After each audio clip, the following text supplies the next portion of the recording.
So hello guys, welcome to Paisa Talks, because in real life Paisa actually talks.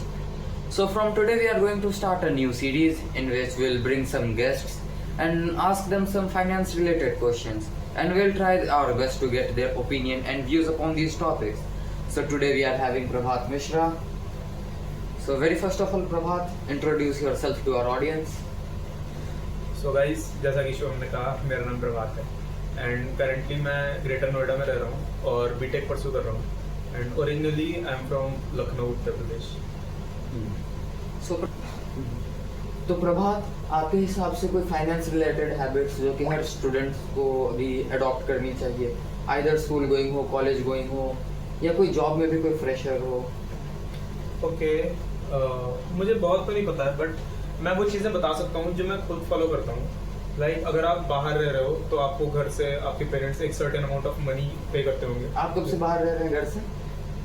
I think 2.5 years, because मैं 1 साल कोटा में था and 1 साल then उसके बीच में गैप था कॉलेज एंड एग्जाम के बीच में। हाँ। और फिर लास्ट आई थिंक 6 months से 7 months से मैं यहाँ ग्रेटर नोएडा में रह रहा हूँ। ठीक है। So back to the question. First thing is, आपको एक सर्टेन अमाउंट ऑफ मनी घर से आ रहा होगा तो आप पहले आइडेंटिफाई करिए कि आपका एक्सपेंस कितना है। कि लाइक आपको 5K आ रहा है घर से, सो आप उसमें से 3K पर मंथ खर्च कर रहे हो, जो 2K है वो आप सेव कर रहे हो। ये आपका क्राइटेरिया हो गया, ये आपका डिवीजन हो गया अमाउंट का। Second is track your expenses. आप जहां भी खर्च कर रहे हो, डेली बेसिस पे या वीकली बेसिस पे या मंथली बेसिस पे, आप उसका एक ट्रैक रखो और फिर आप चेक करो कि आपका ये जो एक्सपेंस जो आप खर्च कर रहे हो वो monthly like on an average same जा रहा है या फिर कभी अप कभी डाउन जा रहा है। सो आई थिंक सेम जाना चाहिए, क्योंकि अप डाउन तो फिर मूड के ऊपर होता है, फिर आपको वो रेगुलरली हैबिट में लाना होगा। फिर तो सेल्फ कंट्रोल पे बात आ गई। सेल्फ कंट्रोल, हाँ। And third is obviously savings. आप सेविंग्स करिए, जो आपकी सेविंग्स होंगी वो आप किसी अच्छी जगह इन्वेस्ट कर सकते हैं लेटर ऑन। तो आप ये सब करते हैं? हाँ, मैं करता हूँ। सेविंग्स वाला हटा के बाकी दोनों में करता हूँ। चलिए, बढ़िया बात है। तो प्रभात, आपके हिसाब से एज अ कॉलेज स्टूडेंट लोगों को खुद कमाने की कोशिश करनी चाहिए? ऑब्वियसली, बिल्कुल। तो कैसे? इंटर्नशिप्स के थ्रू, या कोई छोटा मोटा खुद का स्टार्टअप या बिजनेस शुरू करे, या कोई पार्ट टाइम जॉब करे? कैसे? इसमें आपका व्यू क्या है? मैं कहूँगा ये पर्सन टू पर्सन डिपेंड करता है। लाइक अगर आपकी फाइनेंशियल कंडीशन या घर की कंडीशन बहुत अच्छी नहीं है और अगर आपको लग रहा है कि कोई जॉब करने से वो बेटर हो सकती है या हेल्प हो सकता है, तो definitely you should go for the job. And अगर आप हमारी तरह कॉलेज स्टूडेंट्स हैं और टेक्निकल फील्ड के या किसी भी फील्ड के हैं और आपको चांस है कि आप इंटर्नशिप ले सकते हैं, तो आपको इंटर्नशिप क्रैक करनी चाहिए डेफिनेटली। और लास्ट आपने क्या बोला, बिजनेस आपके पास अगर पैसा है, लाइक असेट कैपिटल है अच्छी खासी, then you can start your business without any delay. कि लोग तो आजकल छोटे मोटे बिजनेसेस भी कर रहे हैं। हाँ, छोटे मोटे, मैंने कहा ना, डिपेंड पर्सन टू पर्सन। हाँ। आपके पास अगर आइडिया है तो आप उस आइडिया को बिजनेस में बहुत अच्छा इम्प्लीमेंट कर सकते हो। ऐसे आपके पास कोई आइडिया हो, कोई भी छोटा मोटा बिजनेस कि कोई कॉलेज स्टूडेंट कर सकता है? हाँ है, जैसे कि ये हमारा रूम है, आप हमारे रूम में शूट करने आए तो हम इस रूम को एज स्टूडियो बना सकते हैं कि आपका पर शूट 500 चार्ज कर सकें हम। बट सभी लोग कंटेंट क्रिएशन नहीं कर रहे हैं ना, कुछ ऐसा जो कि लाइक हाँ ठीक है मेजर स्टूडेंट्स कर सके।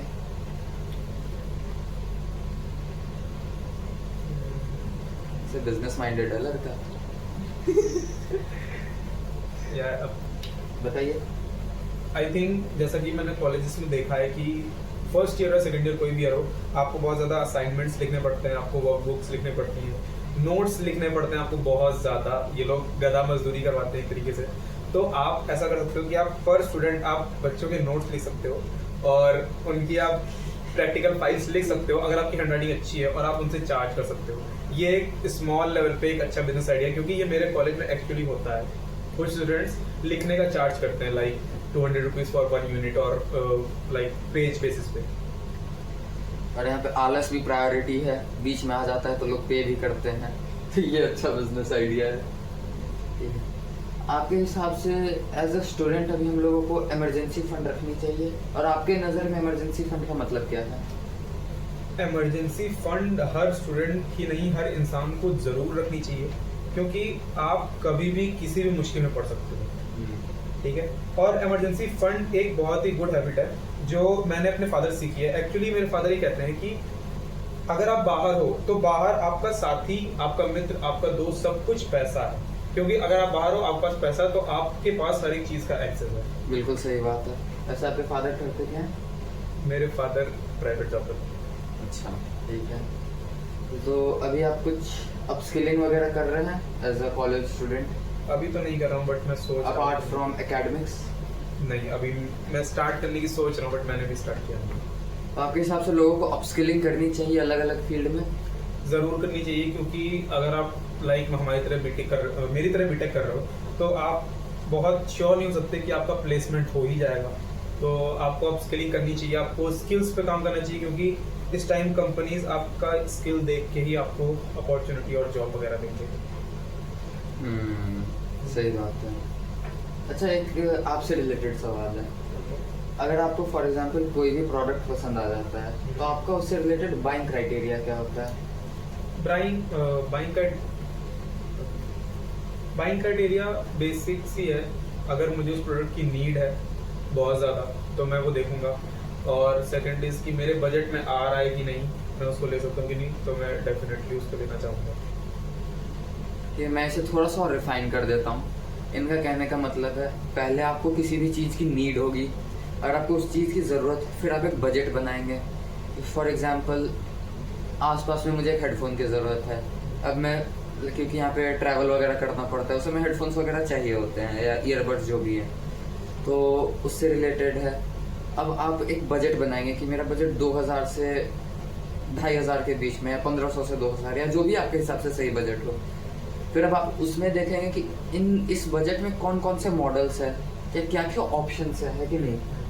फिर उसमें से भी आप और डिटेल में जाएंगे, रिसर्च करेंगे, फिर चूज करके अपने लिए प्रोडक्ट खरीदेंगे। यही कहना चाहते थे? बिल्कुल। ठीक है।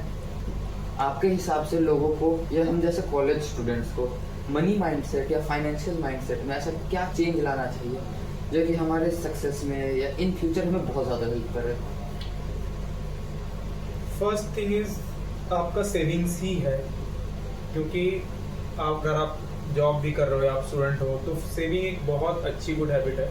एंड सेकंड आई थिंक आपका नॉट टू टेक EMIs वाला ऑप्शन हो सकता है कि अगर आप सैलरीड बंदे हो, आपका 50K आ रहा है तो आपको जो पसंद आया आपने वो ले लिया और सब EMI पे चढ़ा दिया, तो आपकी सैलरी आ रही है वो 45K की EMI है, तो महीने में आपका 5000 ही बज रहा है, तो उसका कोई मतलब नहीं हुआ। और third thing is I think ये भी मेरे फादर ने एक बार मुझे एडवाइस दी थी कि आपको कोई चीज़ तभी खरीदनी चाहिए जब आप उस चीज़ को 2 बार खरीद सको। जस्ट लाइक मुझे एक बाइक लेनी है और वो 1 लाख की है, सो अगर मेरे पास उस प्रेजेंट टाइम में अकाउंट में 2 लाख रुपीज होंगे, दैट इज कि मैं 2 बाइक अफोर्ड कर सकूं, तब मुझे एक बाइक लेनी चाहिए। उससे आप डिफॉल्ट नहीं करेंगे। हाँ, बहुत बढ़िया एडवाइस अंकल जी की है। So how can goal setting help student stay motivated financially through their academics?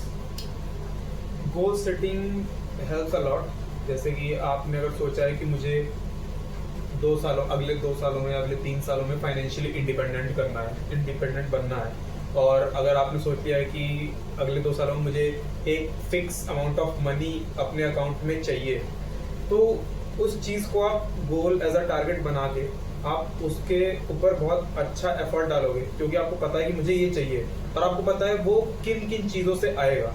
So this habit can help you a lot. So आपके अकॉर्डिंग स्मार्ट वर्क और हार्ड वर्क क्या है? स्मार्ट वर्क और hard work जो मैं भी experience कर रहा हूँ मैं उस कॉन्टेक्स्ट में बता सकता हूँ। हाँ। जैसे रेगुलर बेस पे कॉलेज जाता हूँ, तो हमारे कॉलेज में ये है कि एक आपका सिलेबस है सब्जेक्ट का, उसके अकॉर्डिंग आपकी यूनिट्स कराई जाती हैं, और सेकंड है कि उन्हीं यूनिट्स की वर्कबुक मिलती है आपको कि ये वर्कबुक आपको कंप्लीट करनी है। तो टीचर्स क्या करते हैं कि जैसे यूनिट फिनिश हुई वो आपको बोलेंगे कि अगले 1-2 दिन में हमें वर्कबुक दे दो, और उन वर्कबुक में 30 to 40 क्वेश्चन होते हैं ईच यूनिट। तो आप ऐसा कर सकते हो, इंस्टेड ऑफ घर पे आके करना, आपके पास कॉलेज में टाइम मिल जाता है, एक फ्री लेक्चर मिल जाता है, या फिर टीचर कभी नहीं पढ़ा होता, आधे टाइम पढ़ा के फिर बैठ जाता है, तो आप वहाँ पे आप अपना वर्कबुक कंप्लीट कर सकते हो, नोट्स कंप्लीट कर सकते हो, ताकि आपको घर पे आके सफिशिएंट अमाउंट ऑफ टाइम मिल जाए कुछ और करने के लिए। ये बहुत बढ़िया एग्जांपल था हार्ड वर्क और स्मार्ट वर्क का एक साथ। बहुत बढ़िया। तो आपके हिसाब से इस एज में या लाइक मेजरली 16-17 की एज से लेके 22-23 की एज तक में दोस्तों से कर्ज लेना चाहिए, डेब्ट, उधार?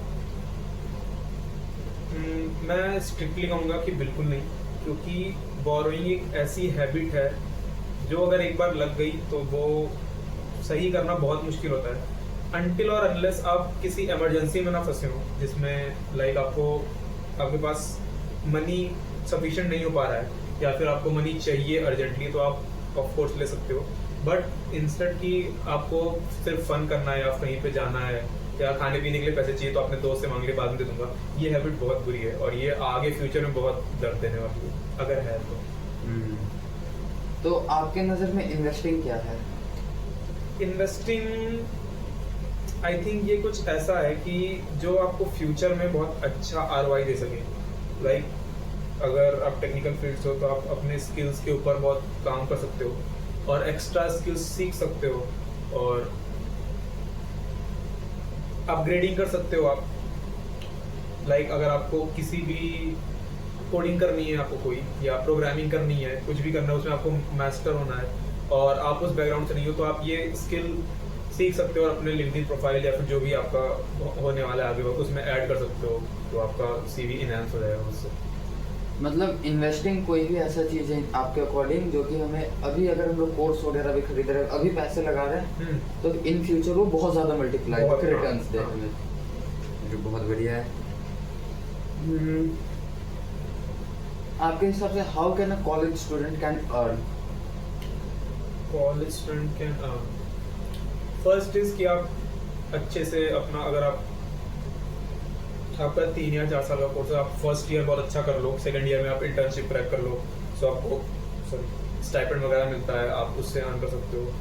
And second is side by side आप फ्रीलांसिंग वगैरह कर सकते हो, जो कि बहुत ट्रेंडिंग में इस वक्त। एंड थर्ड इज आपका, अगर आपको नॉलेज है स्टॉक मार्केट वगैरह की, तो आप इन्वेस्ट कर सकते हो ये सब। आपको इन्वेस्टिंग और ट्रेडिंग में कोई फर्क लगता है अभी? ऑफ कोर्स फर्क है, बहुत बड़ा डिफरेंस है। ट्रेडिंग आपका डेफिनेटली पूरा स्टॉक मार्केट से रिलेटेड है, जो आप इन्वेस्ट करते हो प्रेजेंट टाइम में, जो भी कंपनी रहती है उसके शेयर्स अप डाउन होते हैं, तो हिसाब से आपको मल्टीप्लाई होकर मिलते हैं। एंड इन्वेस्टिंग इज समथिंग, जैसा कि मैंने कहा, जो आपको फ्यूचर में बहुत अच्छा रिटर्न दे आपको मल्टीप्लाई करके। बहुत। तो आपके अकॉर्डिंग अगर घर से किसी के पैसे आते हैं प्लस वो बंदा अर्न भी कर रहा है या उसके अर्न नहीं कर रहा, सिर्फ घर से भी पैसे आ रहे हैं, तो उससे जो भी अमाउंट ऑफ मनी आ रहा है उसे कैसे डिस्ट्रीब्यूट करना चाहिए सेविंग, इन्वेस्टमेंट और एक्सपेंसेस में? इसका हम लोग एक रफ फिगर पकड़ लेते हैं। अगर एक बंदे के घर से 100 रुपए आ रहे हैं तो उसे कितने रुपए इन्वेस्ट करना चाहिए, कितने रुपए सेव करना चाहिए और कितने रुपए एक्सपेंसेस में अपने लाइक खर्च करने चाहिए? आई थिंक ये क्राइटेरिया हो सकता है कि 50-25-25, कि 50% ऑब्वियसली आपके एक्सपेंसेस होंगे ही होंगे, जो आप डेली नीड्स, आपके सामान या फिर जो भी आपका रेंट जा रहा है सब मिला के 50% आप उसमें दे सको, एंड 25% आप सेव कर सकते हो और जो रेस्ट 25% है वो आप इन्वेस्ट कर सकते हो। बट आपको ऐसा लगता है कि किसी भी शहर में, मान लो फॉर एग्जांपल, अगर एक बच्चे के घर से 5,000 आ रहे हैं तो 2,500 में अपना पूरा मंथ निकाल सकता है? प्रैक्टिकलिटी की बात करें तो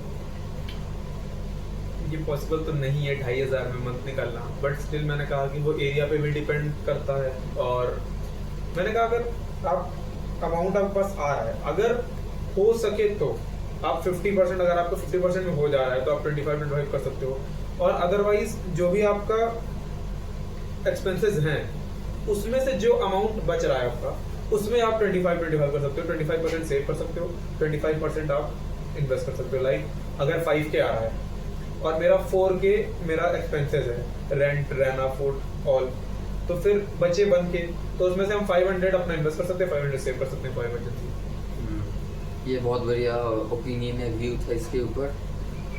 तो आपके हिसाब से कोई ऐसा मनी लेसन जो आपने अभी तक लर्न किया हो जो कि आपको बहुत ज़्यादा यूज आ रहा हो? आई थिंक सबसे बड़ा मनी लेसन ये हो सकता है कि पैसा है तो सब कुछ है। आपको पैसे कमाने चाहिए और बहुत अच्छे पैसे कमाने चाहिए, क्योंकि अगर आप किसी ऐसे सराउंडिंग में रह रहे हो जहाँ पे आपके फ्रेंड्स बहुत वेल टू डू हैं, वो अच्छे खासे रिच है मनी में, और आप बहुत मिडिल क्लास हो, सो डिफरेंस वहीं आ जाता है। आप उनके ग्रुप से कट होने लगते हो, वो आपको अवॉइड करेंगे, एंड जो चीज़ें वो करते हैं वो आप सोचोगे, या फिर जो चीज़ें वो करते हैं या जैसा उनका लाइफस्टाइल है वो भी आप सोचोगे कि आपके पास हो, but insufficient amount of money की वजह से आप नहीं हो सकता। और यही सब है कि आप तो हम लोग बढ़ते हैं अब अपने पैसा सेगमेंट पे। इसमें आप ऐसे इमेजिन करिए कि हमने आपको $10,000 दे दिए, जो कि अप्रॉक्स कुछ 8 से 9 लाख होते हैं आज के टाइम पे। तो उसको आप क्या करेंगे? फर्स्ट थिंग इज, अगर आपके पास कोई लोन या डेट्स हैं या आपकी कोई EMI वगैरह चल रही है तो आप उसको फुल टू पे कर दोगे। फिर सेकंड इज, आपके पास जो मनी बचा हुआ है आप ये चेक करोगे, अगर आप स्टूडेंट हो तो आपके पास कोई ऐसी चीज़ जो आपको बहुत ज़्यादा रिक्वायरमेंट हो, जिसकी जो आपके बहुत काम आ सके, लाइक लैपटॉप हो गया या टैबलेट हो गया, कंटेंट वॉच करने के लिए, कुछ करने के लिए, आप वो ले सकते हो। एंड जो रेस्ट अमाउंट ऑफ मनी अगर अभी भी बचा है आपके पास 2 to 3 लाख रुपए या जो भी हो, तो वो आप अपने फादर से कंसर्न कर सकते हो कि कैसे, कहाँ पे लगाना है, खर्च करना है। बिकॉज हमें बहुत ज़्यादा अगर नॉलेज नहीं है पैसों की, तो फादर ही हमें बताएंगे। चलिए, बहुत बढ़िया व्यूज है आपके पैसों के ऊपर। तो चलिए, इसी के साथ हम लोग खत्म करते हैं आज का ये एपिसोड। हम लोग फिर बहुत जल्दी मिलेंगे अगले हफ्ते अगले गेस्ट के साथ अगले एपिसोड में। तो तब तक के लिए bye bye, thank you, do subscribe to our channel.